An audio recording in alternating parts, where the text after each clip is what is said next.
Tu viens d'arriver au Canada ou tu planifies venir au Canada avec tes enfants. Tu es en train de faire ta procédure. Tu as déjà eu ton acceptation. Tu as déjà eu tous les documents pour voyager au Canada. Ça, c'est plus pour ceux qui voyagent en famille. Ça veut dire avec les enfants, que ce soit les enfants en bas âge, que ce soit les enfants qui sont déjà plus grands, mais les enfants qui sont encore en âge mineur sous la responsabilité des parents. Fait que ça, c'est une vidéo qui doit t'intéresser. Ça, ce sont des choses que tu dois absolument savoir avant de t'engager.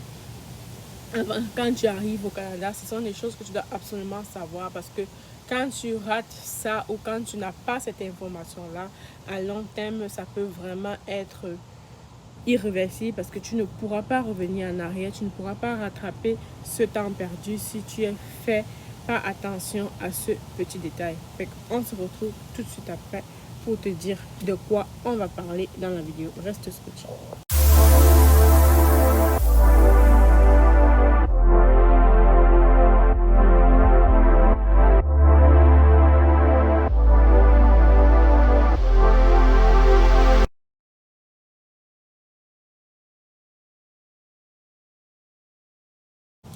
Fait que nouvel arrivant, une nouvelle famille qui vient d'immigrer au Canada, vous venez juste d'arriver, vous avez eu le temps de faire tous vos documents, vous avez eu le temps de vous enregistrer dans tout ce qui concerne l'administratif au Canada. Vos enfants commencent l'école ou la garderie. Voici des informations que toi, tu dois savoir. Tu es arrivé avec tes enfants ou tu es même ici. Tu es arrivé depuis comme étudiant étranger et puis tu es ici, tu viens d'avoir ton enfant. Ça, c'est une information que tu dois vraiment savoir. C'est important d'ouvrir. Est-ce que tu sais de quoi je vais parler? Qu'est-ce qu'il faut ouvrir absolument pour tes enfants? Avant de répondre à cette question, je vais me présenter. Je suis Judy Kael. Bienvenue sur la chaîne Entre Parents. Je vis au Canada. Je suis maman de 2 enfants. Ici, c'est la chaîne Entre Parents.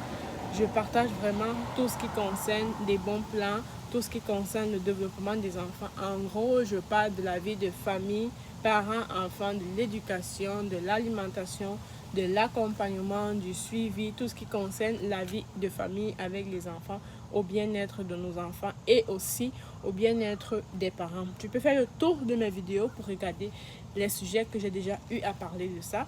Ça va être des sujets qui vont t'intéresser. Je suis sûre, si cette vidéo, si tu as eu la possibilité de cliquer cette vidéo, ça veut dire que c'est un sujet, tu es au bon endroit, c'est un sujet qui t'intéresse.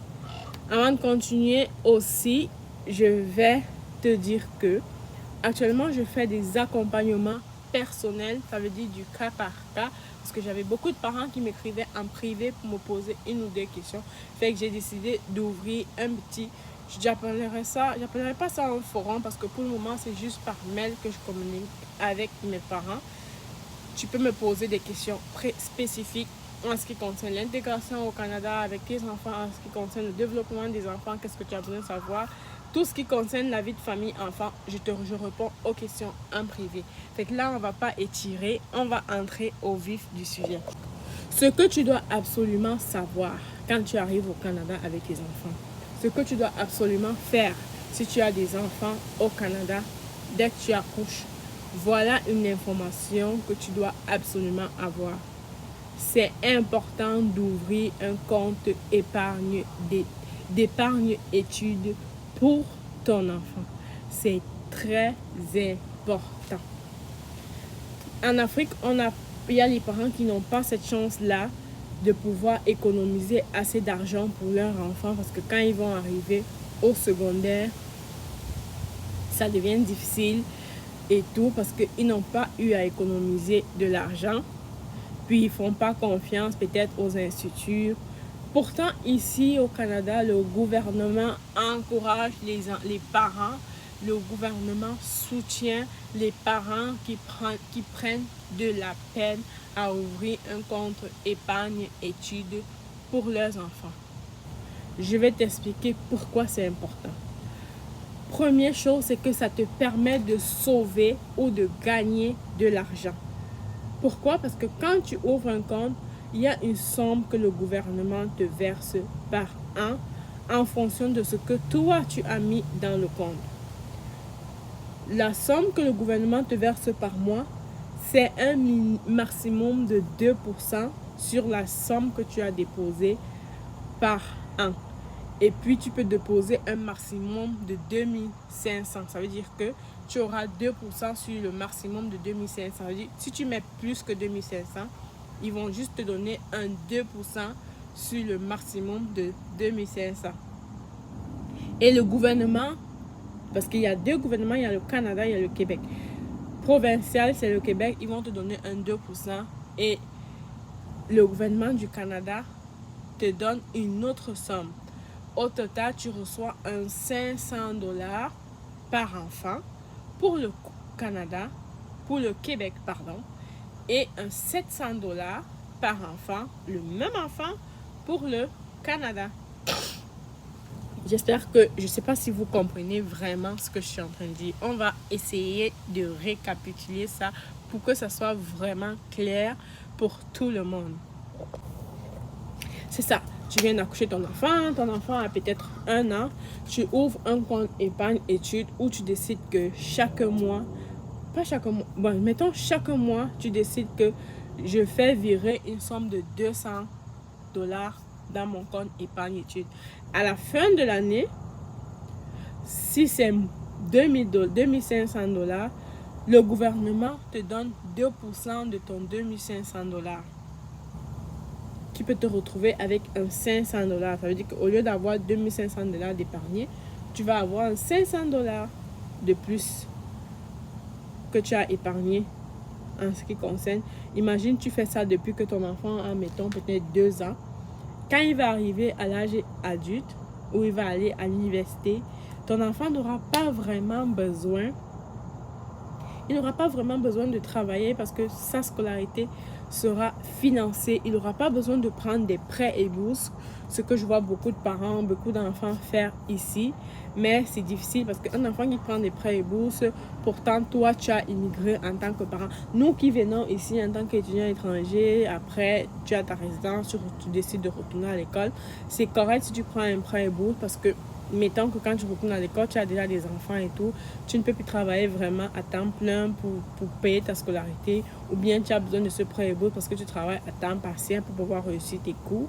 Mais pour un enfant que tu as accouché, qui est né ici ou qui est venu ici très petit, c'est important de te planifier à l'avance. Tu mets cette petite somme-là, tu coupes. Ça peut se couper facilement quelque part. Parfois, on se dit que non, 200 $ par mois, c'est beaucoup. Non, je n'ai pas cet argent. Sauf que oui, tu pourrais avoir cet argent si tu fais un minimum d'efforts. Oui, si tu fais un minimum d'efforts, tu pourrais avoir cet argent-là. Tu peux essayer de couper peut-être dans une bouteille de vin par semaine. Une bouteille de vin, c'est 12 à 13 $, 35 $ pour les grosses bouteilles. Tu vois qu'en 4 semaines, ça te fait une somme d'argent.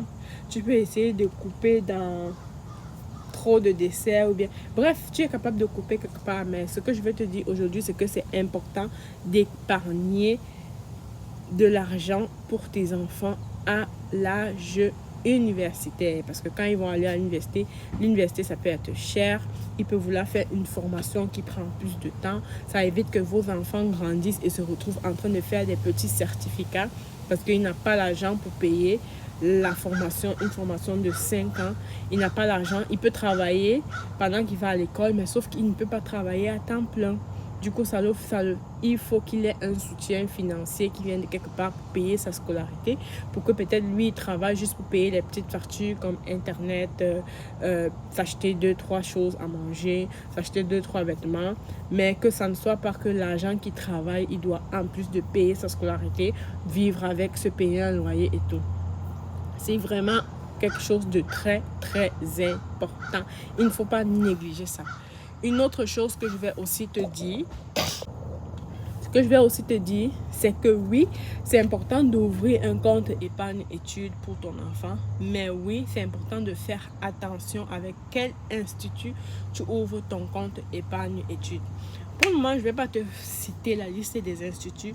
Je ne vais pas te citer la liste des banques qui sont appropriées pour ouvrir un compte épargne études parce que je n'ai pas de partenariat et tout avec ces banques-là.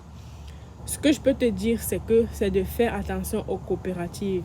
Quand je dis coopérative, c'est les petites compagnies qui vont t'appeler de gauche à droite pour te dire que tu as la possibilité d'ouvrir. Parce que la majorité de ces coopératives-là ont des petits vices cachés dans leur contrat que à long terme, tu es perdant. Ça veut dire que parfois, ils vont te dire que tu mets de l'argent, mais sauf que si tu as économisé de l'argent pour ton enfant, mettons jusqu'à ce qu'il ait 14 ans, je ne le souhaite à personne, ton enfant décède, tu n'es pas capable de transférer cette somme-là à un autre de tes enfants, tu perds cette somme. Tu vois que tu es perdant dessus. Parfois, ça peut être que tu as cotisé de l'argent pour ton enfant jusqu'à ce qu'il a grandi, il a atteint l'âge universitaire. C'est une grosse somme d'argent. Sauf que ton enfant décide de faire juste une petite formation où il va payer. Tu vas utiliser de l'argent pour payer, mais il y aura un reste. Mais l'institut, le contrat disait que tu ne peux pas transférer cet argent-là à un autre enfant ou tu ne peux pas enlever cet argent-là pour donner à ton enfant pour qu'il fasse autre chose avec. C'est un peu des petits trucs que les coopératives, sans vouloir leur juger, avec d'expériences que j'ai eues, avec des informations que j'ai eues de plusieurs personnes qui ont déjà eu affaire avec des petites coopératives. C'est très important de faire attention. Si tu décides de t'allouer à une coopérative pour ouvrir un compte épargne études pour ton enfant au Canada, c'est important de lire vraiment toutes les lignes de ton contrat dès le départ avant de signer, de poser toutes les questions possibles. Quand ils te répondent, il faut qu'ils te montrent dans le contrat où c'est mentionné. Fait que ce que je peux te conseiller, c'est d'ouvrir un compte épargne études pour ton enfant. C'est l'idéal, c'est de le faire vraiment avec les banques. Peu importe les banques, je ne vais pas citer les noms, comme j'ai dit tantôt, je ne suis pas en partenariat avec eux pour l'instant. Ça se peut que ça arrive. On a de l'espoir, on reste focus. Fait que c'est ça. C'est important de faire attention, de signer vraiment avec les banques. Parce qu'au Canada, les banques font vraiment attention à ce qu'ils font. Parce que c'est l'argent du gouvernement. Les petites coopératives, parfois, c'est les privés, c'est les personnels. Ils s'en foutent d'un moment à l'autre, ils peuvent fermer, ils ont leur argent. Sauf que les banques, ils font vraiment attention. Parce qu'une banque, pour que ça ferme, il y a beaucoup de choses qui vont se passer. C'est vraiment important de faire avec les banques. Plus avec ta banque à laquelle tu es. Tu peux choisir. C'est ça que je voulais parler. C'est un peu de ça que je voulais parler sur ma vidéo. Faites vraiment attention. C'est un point à ne pas prendre à la légère. Compte épargne études pour tes enfants. Dès que tu arrives au Canada, prends-toi peut-être un an pour te situer, pour être capable de comprendre comment le système fonctionne, pour être capable de comprendre comment les dépenses et tout fonctionne. Mais après ça, il faut ouvrir un compte épargne études pour tes enfants. Pour tous tes enfants. Une petite astuce que je peux aussi te donner, c'est que fais l'effort de choisir un contrat qui te permet d'ouvrir un compte épargne jumelé.